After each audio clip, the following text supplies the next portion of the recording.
So yun na nga mga best, so as you can see sa title, spontaneous date night, and I have absolutely no idea saan niya ako dadalhin at nakapambahay lang ako. Kaya at this point, go with the flow lang ako mga te, kasi nga nakarating na kami sa pila at wala pa kaming destination, so I don't know bro. So sumisilip na si Jollibee pero hindi kami dyan kakain.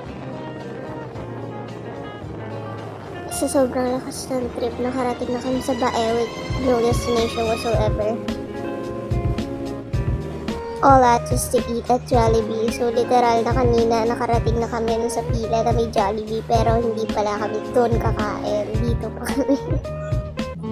Tapos may tracker ba dito, may Jollibee. At akala ko hindi talaga siya gumagana pero mga te, dumating siya few minutes later.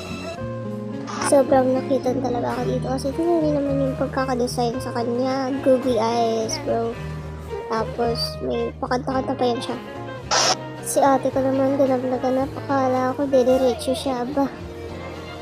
I know naman na matagal na may ganito pero may nakakita nito in person, bro. Tapos after niya kumanta-kanta ng Beanie, tsaka na siya umalis. So yun na nga, inabutan pa kami ng napakalakas na ulan pero nagpatila pa kami. Pero hindi ko na yung binidyohan kasi nga irrelevant na siya. Thank you and bye bye.